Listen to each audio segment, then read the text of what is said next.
ଏଇଟା ଆମ ଅଷ୍ଟମ ପରେ ହେଇଛି। ଏଇଠି ଭାଉଜ କାକି ମୋ ଭଉଣୀ ଆଉ ମୁଁ ଆମେମାନେ ସବୁ ବସିଛୁ। ଆଉ ଅଷ୍ଟମ ପରେ ନାଚ ଚାଲିଛି, ରାଧାକୃଷ୍ଣ ନାଚ ଚାଲିଛି। କେତେ ସୁନ୍ଦର ନାଚ, ଏତେ ଭିଡ଼, ବହୁତ ଭିଡ଼।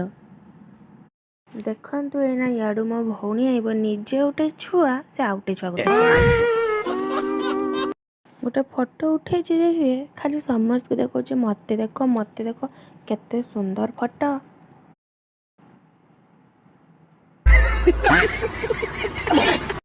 ମୋ ଭଉଣୀ ହାତ ଯୋଡ଼ି ଯୋଡ଼ି ଖାଲି ଭଗବାନ କଡ଼କୁ, ଯେ ଭଗବାନ ମୋତେ ଗୋଟେ ବର ଦେଇଦିଅ, ଆଉ କିଛି ନାହିଁ, ଖାଲି ଗୋଟେ ବର ଦେଇଦିଅ। ମୋ ଭାଇ ମୋତେ ବଡି ଦେଖାଉଛି, ଦେଖିଲା ବେଳକୁ ତା ବଡି ନାହିଁ। ଭଉଣୀ ପୁଣି ଆଉ ଥରେ ଚୁଗଲି କରତେ ବସିଗଲା। ତାର ଆଉ କାମ କିଛି ନାହିଁ, ଖାଲି ଚୁଗଲି ଘରକୁ ପଳେଇ ଆଇଲେ, ମୁଁ ପଛରେ ଅଛି। ଦେଖିଲା ବେଳକୁ ବାବା ଲୋ ସମସ୍ତେ ଖାଲି ଦୌଡ଼ିଛନ୍ତି। କ'ଣ ଘରେ ଜଣକ ଛାଡ଼ି ଦେଇ ଚାଲି ଆସିଛନ୍ତି, ମୁଁ ପଛରେ ସେମାନେ ଆଗରେ। ସେଇଠି ସମସ୍ତେ କହିଲେ ଭୋଗ ଖାଇବେନି, ଘର ପହଞ୍ଚିଲା ବେଳକୁ ସମସ୍ତେ ଖାଇତେ ବସିଗଲେ। मतलब वो अलग ही लेवल का बंदा।